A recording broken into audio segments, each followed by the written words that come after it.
Olá, meu nome é Madalena Lazer, eu sou neurologista e estou aqui para falar um pouco sobre enxaqueca.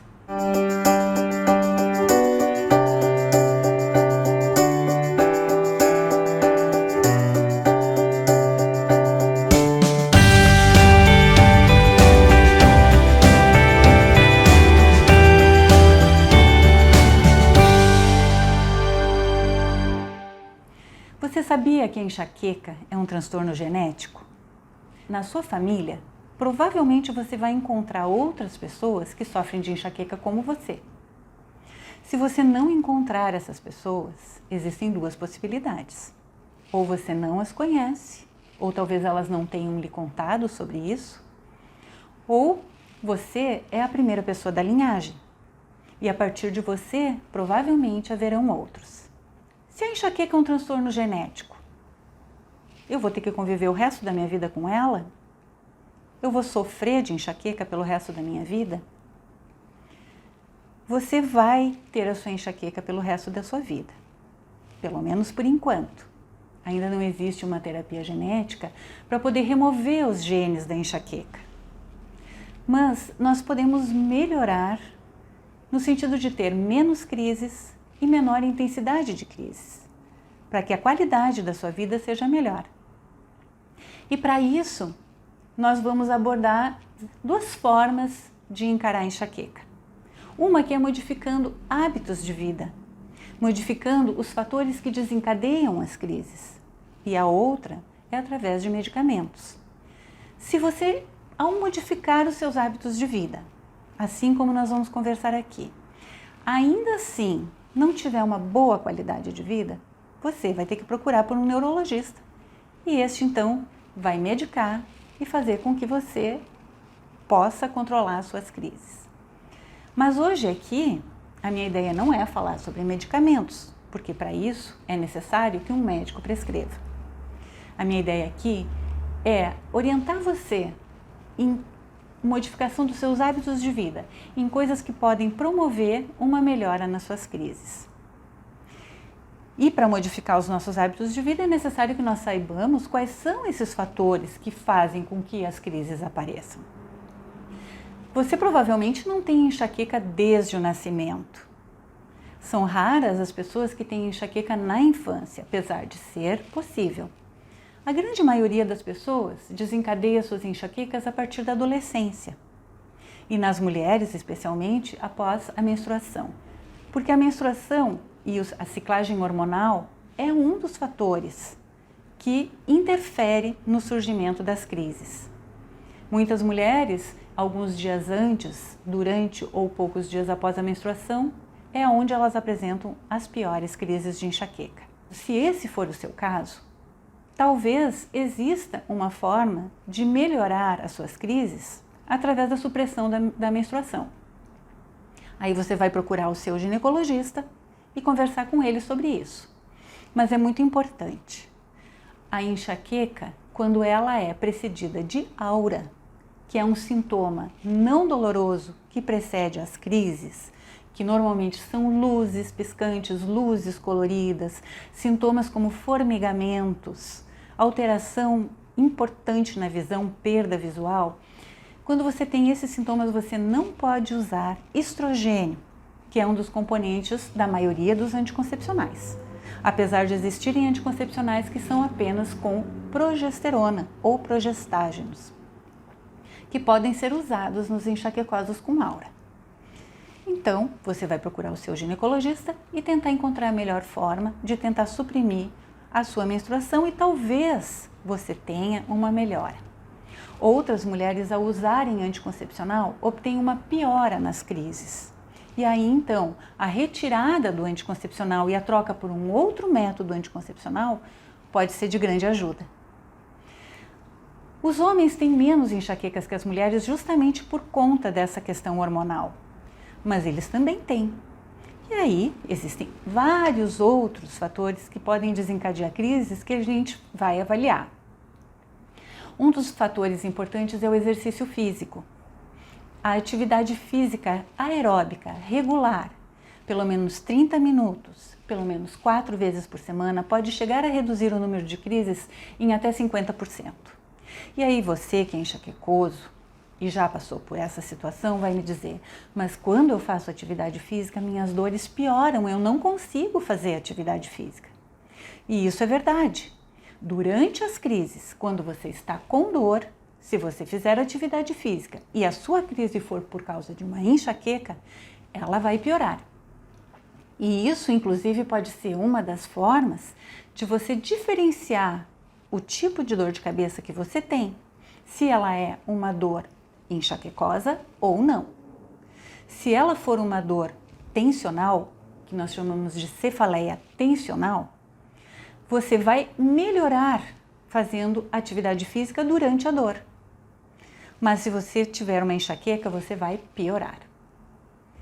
Então, é importante que você faça uma atividade física regular nos dias que você não está com dor. E você vai ver que cada vez você terá menos vezes a dor, ou quando ela vier, ela se tornará menos intensa. Além da atividade física, o sono é uma coisa muito importante. Um sono ruim, um sono irregular, também faz com que você tenha mais crises. E não é só dormir pouco ou dormir mal. Dormir muito, dormir além da conta, também desencadeia crises. Existem pessoas que têm enxaqueca só nos finais de semana, que é quando elas podem dormir mais. Então é preciso que você regule o seu sono para a quantidade de horas que você se sinta descansado. O ser humano necessita dormir em torno de 6 a 8 horas para ter um sono reparador. Então você vai encontrar qual é o número de horas que você precisa para se sentir descansado e procurar dormir mais ou menos de forma regular esse mesmo número de horas, inclusive nos finais de semana. Procurar dormir sempre no mesmo horário. Se você tem um distúrbio de sono, que você não consegue pegar no sono, que você acorda muitas vezes, que você tem muitos pesadelos, procurar um profissional para tentar regularizar esse seu sono. Porque certamente você vai ter uma melhora importante. Além da atividade física, das questões hormonais e do sono, o estresse é um outro fator muito importante. Você certamente já percebeu que quando você tem um desgosto, um desconforto, que você fica ansioso, preocupado, você começa a ter mais crises, ou você até desencadeia uma crise naquele mesmo momento. E aí você vai me dizer, ok, mas eu não sou estressado porque eu quero. O estresse vem e eu não tenho culpa disso, eu não tenho como resolver isso. Não, você não fica estressado porque você quer. Mas você precisa identificar por que você está tão estressado e tentar melhorar.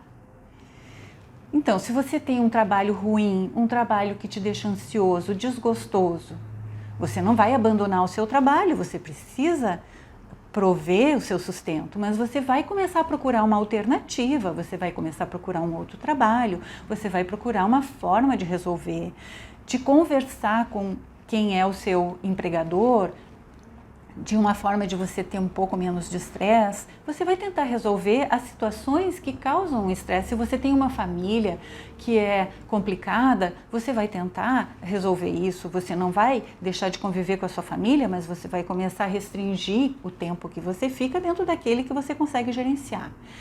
Você vai fazer uma psicoterapia, você vai fazer meditação. A meditação é comprovadamente eficaz para melhorar o nosso estado de saúde mental.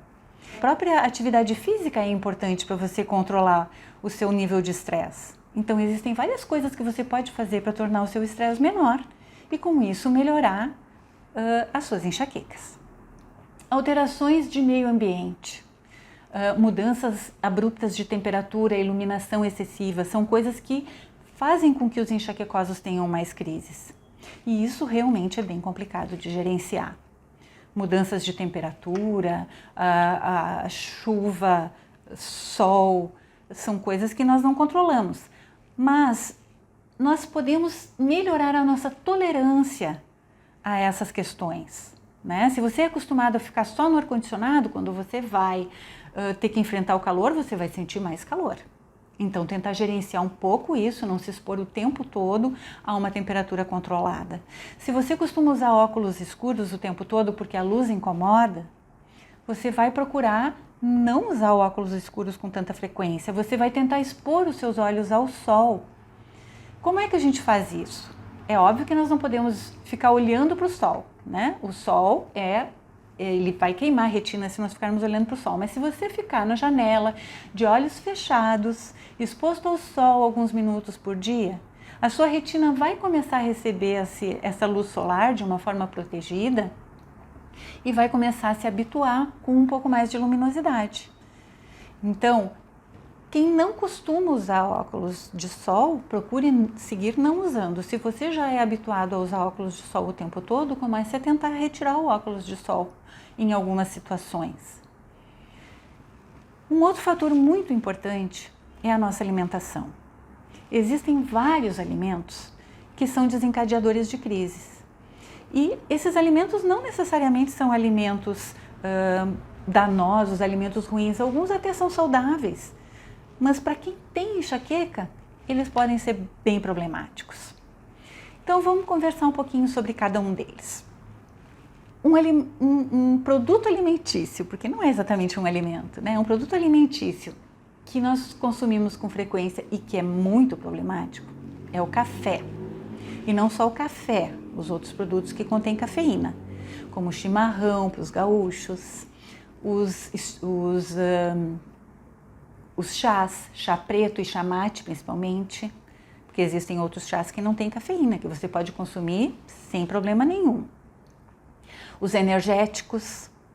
Então, se você consome muita cafeína, você acaba desencadeando dor por causa da cafeína.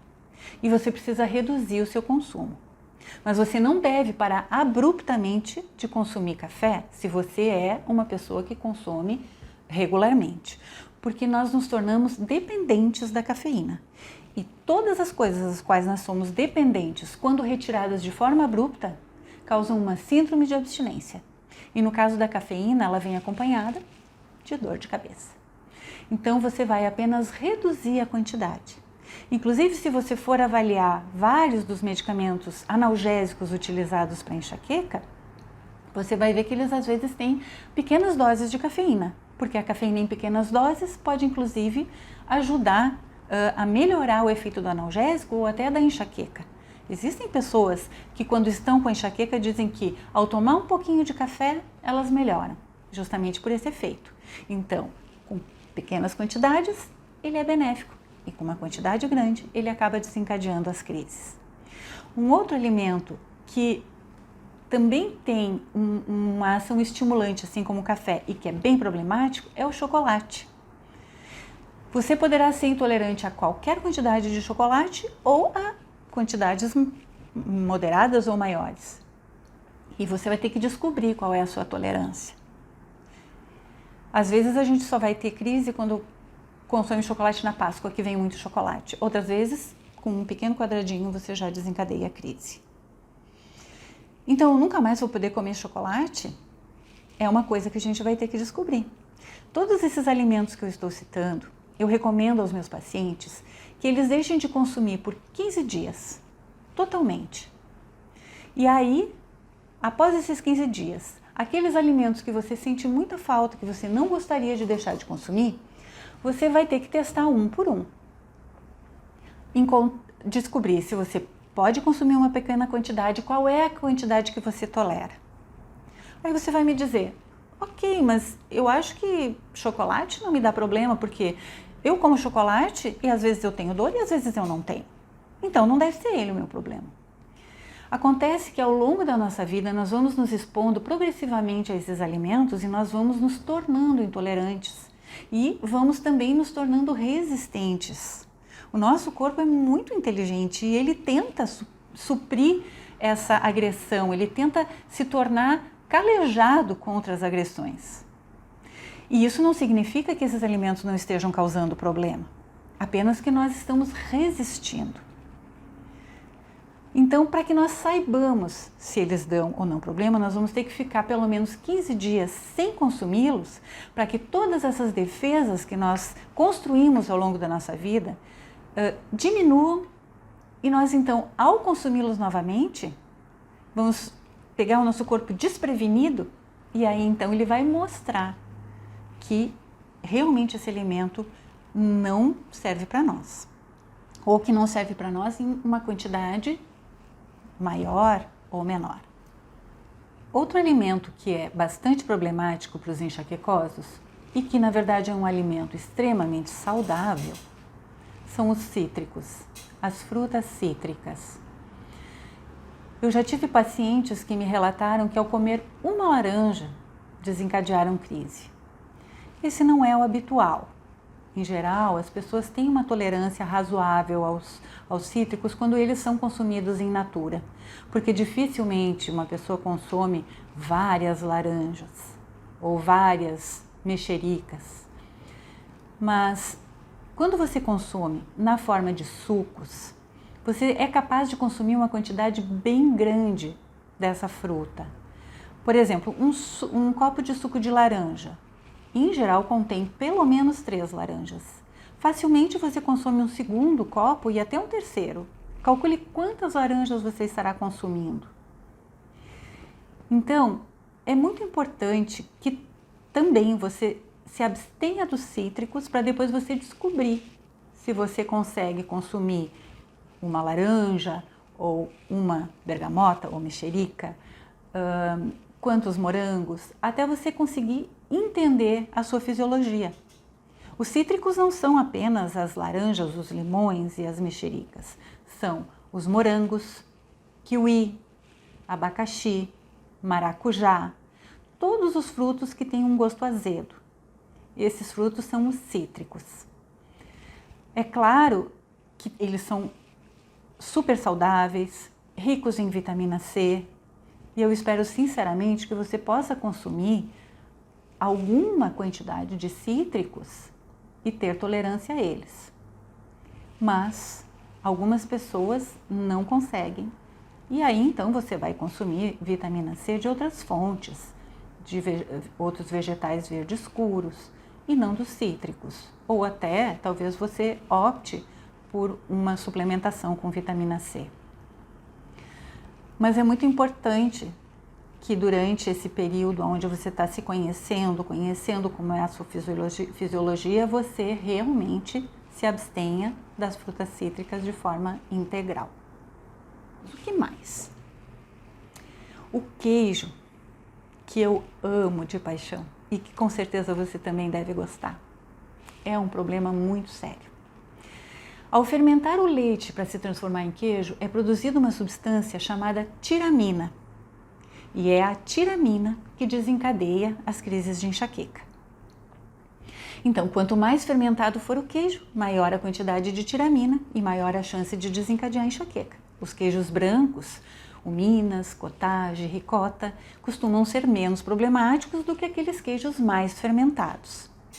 Mas é importante que durante a fase de desintoxicação, nós não consumamos nem mesmo os queijos brancos. A tiramina também é encontrada na fermentação da casca da uva para se transformar em vinho. Então, os vinhos tintos são extremamente produtores de enxaqueca. O vinho branco é menos problemático, porque normalmente o vinho branco é feito apenas com o bagaço da uva e não com a casca. Mas alguns vinhos brancos são feitos com a casca. E como que eu vou saber se o vinho branco que eu vou consumir tem a casca ou não? Em geral, no rótulo do vinho, tem uma observação, quando ele é feito com a casca, que aquele vinho branco é com resveratrol. O resveratrol é aquela substância que faz bem para o coração e que se encontra justamente na casca da uva. Então você veja bem, o resveratrol que tem na casca da uva faz bem para o meu coração, mas eu não preciso consumir vinho para poder ter resveratrol. Eu posso comer a uva, né? Uma pequena quantidade de suco de uva. Não é necessário que seja vinho. para que tenha o resveratrol. Você não precisa se abster de proteger o seu coração com o resveratrol. O problema é que na fermentação da casca, além de ter o resveratrol que já está lá, sem a fermentação, vai ser produzida a tiramina, que é o desencadeante da enxaqueca. As bebidas alcoólicas em geral podem desencadear enxaqueca, mas o vinho tinto, ele além de ser uma bebida alcoólica, é uma bebida alcoólica com tiramina, então tem uma chance bem maior. Então, naqueles 15 dias que nós combinamos que você vai retirar os alimentos, você deve se abster de todas as bebidas alcoólicas. Depois, você vai continuar se abstendo do vinho tinto e vai testar os outros, um a um, em pequenas quantidades. Existe um conservante chamado glutamato monossódico. Nós encontramos esse conservante em vários alimentos. E naqueles temperos prontos que você compra em pequenos cubinhos ou em copinhos e que já estão prontos para uso, você tem muito glutamato monossódico. Então evite de usar temperos prontos, utilize temperos naturais. Existem tantas coisas que a gente pode adicionar no alimento para dar gosto e que não precisa ser o tempero pronto. Além desses temperos, o molho shoyu, que é tão gostoso, que todo mundo agora gosta tanto de comer sushi. Vou precisar parar de comer o meu sushi? Não. Existe molho shoyu sem glutamato que você encontra em lojas de orgânicos. E aí você pode ir lá no seu sushi, levar um pouquinho de molho shoyu dentro de um frasquinho na bolsa e você vai poder consumir o seu sushi sem problema nenhum. Aquele sachêzinho que vem para colocar na massinha tipo Nissini, aquele sachêzinho é cheio de glutamato monossódico. Então, se você quer comer a sua massinha, você vai consumir sem aquele sachêzinho. Mas daqui a pouco a gente vai falar da massinha também. Existem alguns alimentos que contêm um corante chamado nitritos, que são os embutidos. Embutidos por si só já deveriam ser evitados porque não são saudáveis, são cheios de gorduras, são carnes processadas. Mas para o enxaquecoso especialmente problemáticos são os nitritos que dão aquela cor avermelhada para os embutidos. Aqueles mais clarinhos, tipo blanket, peito de peru, eles têm menos, mas não estão isentos. Então depois, quando você for reativar seus alimentos, que você for testar seus alimentos, prefira pelo menos esses que são os mais clarinhos. Gorduras em excesso. Evite frituras. As carnes assadas com aquela capinha de gordura são muito produtoras de enxaqueca. Essas gorduras, além de simplesmente o teor de gordura alto, elas contêm muita acroleína, que é uma toxina que é produzida no aquecimento da gordura. Tudo isso intoxica o nosso organismo. Açúcar. O açúcar, que tanto é falado nos últimos anos, sendo prejudicial à saúde, além de tudo, é ruim para quem tem enxaqueca. Então evite consumir doces em excesso. Há pessoas que me dizem que ao comer uma sobremesa que seja, já desencadeiam enxaqueca. Outras vão precisar ir numa festa de aniversário e consumir doces em excesso. Então você vai ter que descobrir, mas para descobrir isso, 15 dias sem ingestão de doces. E agora vão vir dois alimentos que são uma grande questão já nos últimos anos, muito polêmicos, fazem bem, não fazem bem. Mas no caso da enxaqueca, com certeza eles são problemáticos, que são o glúten e o leite e seus derivados. E não há necessidade de que você seja um celíaco, que são as pessoas que têm total intolerância ao glúten, e quando fazem aqueles exames de anticorpos, os anticorpos estão positivos, para que você tenha intolerância ao glúten na questão de enxaqueca. Não há necessidade de pedir os anticorpos contra glúten, porque mesmo com esses anticorpos negativos, ainda assim você poderá ter enxaqueca desencadeada pelo glúten. Porque existem vários outros anticorpos anti-glúten que não são testados, porque não são os que estão envolvidos na doença celíaca. E você pode estar entre esses outros. Eu tenho pacientes que ao retirarem o glúten, eles ficam completamente sem ter nenhuma crise. Outros que reduzem muito essas crises. Outros que ficam em dúvida e que quando voltam a consumir o glúten se dão conta de que realmente, olha, cada vez que eu como pão, cada vez que eu como um macarrão, eu tenho uma crise. E aí eu vou ter que ficar sem comer pão e sem comer macarrão? Não necessariamente. Existem outras farinhas que não são portadoras de glúten para poder consumir esses alimentos. Então, durante os 15 dias que nós estamos combinando, eu quero que você ao menos retire o trigo da sua dieta, porque é o alimento que mais contém glúten. Os outros, o centeio, a cevada e a aveia, sendo que a aveia normalmente é por contaminação, quando ela é moída no moinho de trigo, eles têm quantidades muito pequenas de glúten, que vão ser problemas para quem tem doença celíaca, que não pode ter nenhum contato com o glúten. Mas para os enxaquecosos, normalmente até são tolerados, mas o trigo é um problema muito sério. E o leite, você pode consumir os leites vegetais. O gosto é igual? Não é.